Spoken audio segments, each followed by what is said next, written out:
producer of Callaloo, a jazz folktale. These objects were precious to the Lagahu, for it allowed him to communicate with spirits in different realms. Some knew him as a shaman or a shapeshifter. He had the power to control magic and become anything he wanted to be. Up next is Carib Nation.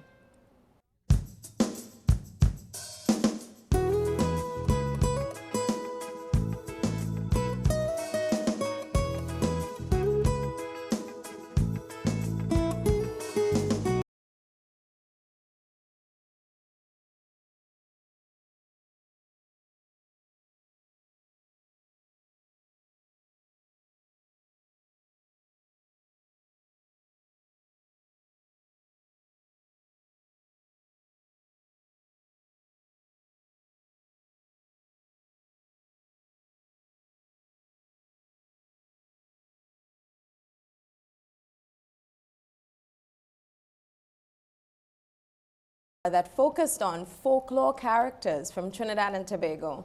Welcome Marjoanne, and it was such an amazing production. Can you tell us a little bit about your reason for designing the show, for coming up with the production?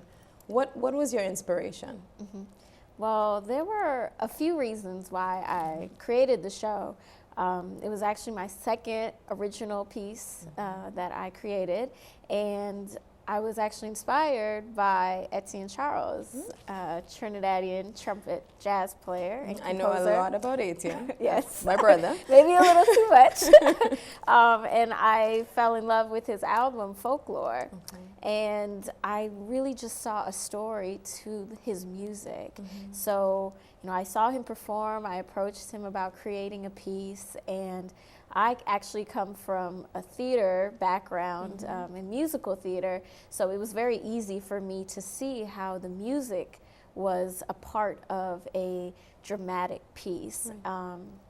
And, you know, I didn't actually know that much about Trinidad and Tobagonian folklore, so I went through a heavy research process, really interviewing my own family members, community members, doing actual research with books and movies and paintings. So it was a really fun collaborative experience with all of my team members, and the show, it took us about 5 months, 6 months to develop it, and I worked with Vanessa Evans, the co-actress, and the director, Natalie Carter, and we really developed the show using elements of dance, drama, music, Caribbean masque, just elements that are part of Caribbean culture and the way that we express ourselves,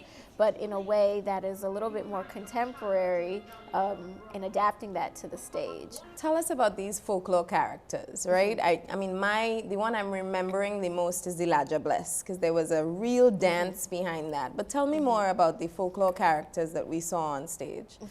Well, some of the characters there are a lot of the characters, so it was a little difficult to pinpoint which ones I wanted to include, but the ones that I did choose were Laja Bless, Dwen, Mama Glo, Papa Bois, trying to think if there's anything else, the Sukuya, and the Lagahu, and I took the music of Etienne's and I actually wrote each piece towards the music, so it really was inspired by the music, and the dance was created again from the complexity that, you know, Etienne already has in the music.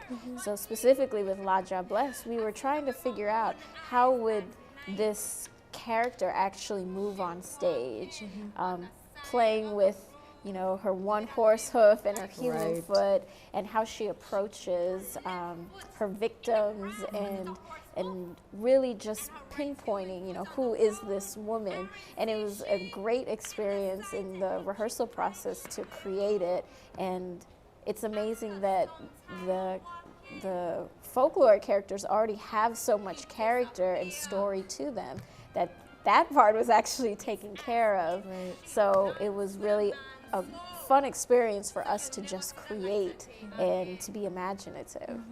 Now, you're Caribbean American, Trini American, as is Etienne Charles, who are, you're both young Trini Americans or Trini people living here in the U.S. People say that young people don't connect as much with Trinidadian culture as in the past. Yeah. How did you find that process of connecting to this folklore? And how do we encourage young people back at home and here to connect to the culture more? I never had a problem with connecting, and my dad is African American and my mom is from Trinidad, so there was always kind of this dual identity that I think, being Caribbean American, you have this sense of, belonging somewhere else and belonging here too, culturally. So it was a great experience to just do that research and talk to my family members, because there is that loss, that connection that, being American, you just get so caught up in, the daily life that sometimes you forget that you do have to preserve your history and your culture. And as young people, it's hard to look back unless your parents or your family members are really trying to encourage it. So I can say that my mom was a big part of encouraging that side, to explore that part of my own history. And I think with developing this piece, I really do want young people of all backgrounds, especially Caribbean, to recognize that we do have our own unique experience, especially being Caribbean American, and our culture is part of our everyday life. So it's not something that, yes, we can go back and do the research, but we are carving our own experience. So I think more so that is one thing that this piece has brought out in me. What is my own experience as a Caribbean American artist, and what is my effort to give to my craft, and what's the work that I want to show. Now listen carefully. You're in a new place, so you must abide by these traditions, or else. Or else what? Or else you end up belonging to them. There are powers greater than you and I that control the wind, the tide, the forest, and the fire. We, my son, are nothing but creatures to the universe's tale. Tell us about the name, right? Because I don't remember Callaloo being a part of our folk stories. Yes. So where does Callaloo come into this process and to your creativity? I don't remember how I decided it was going to be called Callaloo. I knew I wanted jazz in there, folktale, and I think just doing all the research, you can't talk about the Caribbean without talking about food. So I grew up eating Callaloo too, but I ran across, the historical significance of Callaloo, the food, and how it is a mixing to create something new. And that really resonated with me, that once I did all the research on the actual folkloric stories, that it really was a mixing of cultures that makes Trinidad and Tobago so unique, that the French history, African, Indian, indigenous, Spanish, all these histories coming together really have cultivated what is Trinidad and Tobago. So the name, I think it came from that. Yeah. There's a little bit of darkness, right? Anytime you talk about folklore characters, there's a little bit of darkness, but I remember distinctly the end of the play, and sort of morbidly, a little bit dark. What do you hope your viewers get from this production based on that darkness? In the beginning, I actually wanted it to be more so light, but I just found with all the research that, I actually particularly like darker stories, but leaving it with a message, leaving the audience with a message, and really cultivating the story. You know, the little boy, he should have listened to his grandmother, and he should have paid attention to his elders and respected the universe and the, you know, the ways of the world. So unfortunately, the little boy, he was doomed, but you know, it leaves the audience, like I said, with a message, but I think it's the music that keeps it lighthearted. It keeps it still entertaining to watch, but I think that is part of Caribbean or even African storytelling. There is this lesson learning aspect to it that, you know, it's kind of our way of understanding life and making sense of the universe. Now, you know, I had an opportunity to meet with Natalie Carter and Vanessa Evans. They had so many really fresh things to say about the production, and I want us to take an opportunity to hear what they had to say.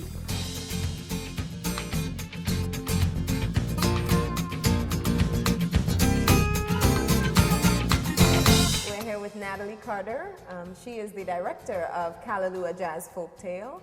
Natalie, it's such a pleasure to have you with us, and the show was phenomenal. I think I will keep saying that all night because I was so moved by the work, and I'm extremely impressed by the direction that we saw tonight, and I'm curious about how you met Marjoanne and got involved in this process. I actually went to high school with Marjoanne. I went to Duke Ellington. We graduated from the theater department. I was a technical theater major, and Marjoanne was a musical theater major. We graduated in the same year, 2004. Even though we live across the country from each other, Ellington provided, you know, an opportunity for our friendship to really grow. And now it's great to work with her. Now that we're both working artists, it's really great to know where we came from and, you know, where we're going. So. Awesome. In watching the performance, there's a lot of movement up on objects, there's dance, and I'm interested in hearing about what were you trying to convey through the movement to tell this story. So we worked with a fantastic choreographer. Her name is Marisa, and when we first started this process, I wanted the movement to be the pulse of the play. I wanted the audience to not necessarily feel like they're spectators, but they're actually involved. And I think that all of the dance pieces really captures the audience members. So, and it keeps it moving, it keeps it light, it keeps it the parts that are supposed to be light. It keeps you interested, and it's just a wonderful element. And it's not, you don't see a lot of movement in straight plays these days. So it's just another artistic element that really added to the richness of the stories. The other piece that I love the movement for is, of course, the Laja Bless. You know, her hat, the costume, definitely, you know, we melded into the character on stage. So I'm interested in hearing your thoughts behind that piece, and what was that creation like? The Laja Bless is actually my favorite piece in the show. And the reason being is because that process was definitely collaborative. Myself, the choreographer, Marjoanne, and Vanessa, we were sitting in rehearsal, and we were really trying to figure out how to bring this character that is human, but we want to bring the mystical part of her, like the physicality of her, out. And she needs to be a little bit domineering because she kills the man in the end. So one day we were in rehearsal and it just clicked. Marisa's choreography just brought her, it was like air in lungs. It just brought the Laja Bless to life. And then the movement throughout the stage, and then the mirror of Vanessa really seeing her friend get taken away, really added to the intensity of the moment. And I think the audience got it. I think it really came together well. Right. Now, folklore can be morbid. Caribbean folklore, African folk, it can be morbid. These stories are stories sometimes of death. How do you portray that, and how did you portray that so successfully? What, you know, sometimes morbid plays can be hard for a director to produce. So I'm interested in hearing about. That's funny because I actually did struggle with the idea of both of these young men dying, theoretically, in the end. Specifically because I knew that Marjwan's intention for writing was to educate young people, to really honor oral tradition. So I did struggle with the fact that these two young boys were going to die, but I really held on to the fact that there's a lesson being taught. And life is dark. I mean, everything isn't all, you know, roses and sunshine all the time. And we do learn lessons from trials and tribulations, and that is really what I had to hold on to throughout this process. Even though they all, you know, they didn't have their happy ending, they learned their lesson, and it is our hope that the audience also follows that as well, is that, you know, in the end it's not happy, but we're trying to educate. What do you hope your audience gets from this play? I really hope that the audience really understands the power in storytelling. I think that that is one of it's one of the most important things that keeps culture alive, but it is also what we do as artists. We do it in our everyday life, and I think that when you really cultivate that and put that together and make it a message that, you know, we need to continue to tell each other stories, we need to continue to interact with each other, we need to, you know, we can't let that die, that human connection. And I really hope that the audience can just really see that from the show, is that, you know, storytelling is powerful and it shouldn't be a dying art. Trevor felt the urge to move closer to the water. When he stared at his face, he noticed his reflection morph into a striking woman's face. It was Mama Joe, mother of the water, protector of nature, and wife to Papa Bois. Welcome, Vanessa. It's such a pleasure. It was amazing to see you performing as the grandmother in this show. And I wanted to find out from you about your background as a Caribbean American person. You know, where are your roots from? And, you know, did you hear about folklore as you were growing up here in the U.S.? Yes, well, thank you for having me. It's been such a pleasure and such a journey to go through this whole process with Callaloo. My story comes from my family. My father is of Jamaican descent. My mother's family is from Montserrat. And so coming up, hearing these stories was riveting for me and for my siblings. We'd sit around the kitchen table eating dinner, and my dad would tell us stories of the Obia man who comes out at night, or he'd tell stories about the Jumbi, and we'd sit there and, you know, of course, as kids, you don't believe anything that you're hearing, you think it's a joke, and then we would travel there and we would experience. And so over time, hearing these stories has really allowed me to want to learn more about my culture. So when Marjwan came to me and asked me to be a part of this process, I was definitely on board. I feel it's critical for us as Caribbean Americans, as Americans in general, to understand history, understand folklore, to know that there's a little bit of truth in all of these stories, and to hear how this young boy, in his quest to find, you know, to be mischievous, that there's consequences for his behavior. Right. And, you know, you talk about your role and you talk about the work, and I'm getting so much passion from you, right? So tell me a little bit more about Callaloo and the meaning behind Callaloo for you. Okay. Well, you know, we know it's a basic dish. Well, I shouldn't say basic, it's a very complicated dish, right? Of many spices and herbs and for me, Callaloo is that. It's the story of the mixing of memories. So you have Caribbean memories from India, from Africa, from Cuba, and you're hearing all of these stories and coming together. So for me, listening to Callaloo, it's the storytelling. And my role as the grandmother, being the griot, the person to tell these stories, to bring it to life, was riveting for me. As a Caribbean American doing this play, how do you feel you've been received? And how, when you work with your young people, how do they receive the play as well? Yes.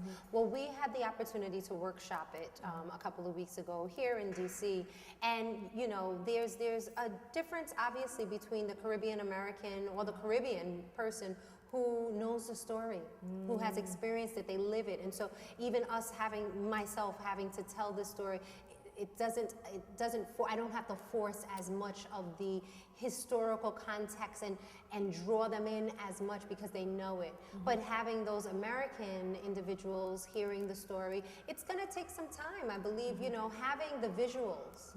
We have the cinematography, which is directly from Trinidad. We have the dancing. We have the text.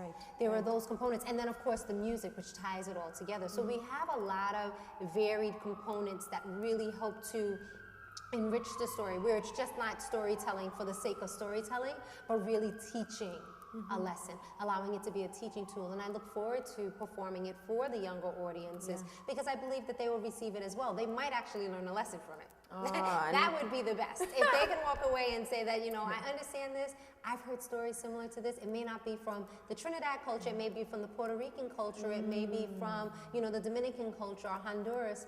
It still allows them to hear these stories and understand that there's some symbolism behind it, so they can walk away and be enriched. We're back with Marjoanne Canaday. Marjoanne, you know, Vanessa and Natalie had so many great things to say about the process and what they enjoyed about the production. And I'd love to hear from you, what was the most enjoyable part of pulling this show, Callaloo, together? I think the most enjoyable part was working with the team and combining all of those elements, the music, the dance, the cinematography, the writing, the sound. One of the best parts of it is that I'm actually not talking very much on stage. I'm dancing and Vanessa is doing most of the narrative. She's really seen as the griot of the show. And the great thing about me not talking, when I don't have to memorize lines, but but I also got a chance to do a lot of voiceovering work. So I went in the studio with my sound designer, Darian Dorsey, in LA, and we really crafted the story with the voice in the studio. So I got to play Papa Bois, creating a very dark and menacing voice and playing the sukunya and really playing with that aspect of characterization. So that was a great aspect. And even going to Trinidad and Tobago with the cinematographer, Sade Smith, we went and we were on location filming. So it was great just to film the landscape and to talk to the people. We were on the street talking to people about the folklore and what they knew. And you know, some people, they said, "Oh yeah, I've met the sukuya and I've seen the lagahu." So there was this sense of reality to these stories that somewhat, you know, are imaginative, and you know, you always wonder, you know, is part of this real? Is there some truth to it? So I think actually creating with the team, it was a really fun process. You talked about some of those characters and people seeing some of the characters, and you know, I heard so many stories growing up as a child about the sukuya from Mayaro who grew up down the street from my grandmother's house. So, you know, I'd love to hear from you. Who's your favorite character? I know mine, right? I love Papa Bois. He's the protector of the forest. Who is your favorite character and why? I would have to say the Duen. Okay. it was just really fun to create that character. And for people who don't know, the Dwen is a child that died at birth and comes back to play with children in the bushes. And I just always, when I first started to read about the actual character and how it was created, scholars have said that it's a mix of African beliefs and where children go when they die, and specifically Africans that were brought to Trinidad from Brazil, and the history that is in Brazil. It's more practiced there. So I was just very intrigued by that, and creating the Dwen character in the rehearsal process was so much fun, you know, playing with the backwards feet and flipping and dancing, and so it was a lot of fun to create that character. Yeah, that character really came to life through the production. And, you know, I vaguely remember, not to give away the play, because I definitely want our viewers to go and see the production, but isn't that how your main character dies at the end? It's with the Dwen? He doesn't die, though. He doesn't die. He just dances. Disappears. Dances somewhere. his life away. Right. Yeah. And you used a great mix of media to show that dancing away. Yeah. Right? You know, tell me a little bit more about what you hope to share with the mix of media in the production. Well, I'm definitely a lover of all different art forms. Yeah. I love music. I love Etienne's music. I work, besides theater, I work in film. And so I wanted to include all of these aspects: sound, storytelling, different ways to convey messages. Mostly because as an audience member nowadays, you know, we're so taken into different forms of understanding. So some people relate more to dance, while others relate to film, while others with music. So in this production, there's a little bit of all of that. Costuming, you know, my first production, it was very simple, my one-woman show. It was just me on stage and, you know, a few props. This is including very elaborate mask work from a Trinidadian costumer, Winston Black, who created all of the masks in Trinidad. So there's a little bit of something for everybody, and I think that is one thing that appeals to the audience. Yeah, definitely. The production was phenomenal, and I really hope that our viewers go out to see it when you're in Trinidad or New York or wherever this production is going to take you. You said it best: if you don't do it, the supia is going to come to get you. This is our culture, this is our own, and we should be promoting it, and you're doing a phenomenal job with that. So thanks so much for promoting us. Until next time, this is Carib Nation. Thank you so much. Again, my name is Abby Charles. We are one Caribbean, one culture, one people, and one nation. Good day.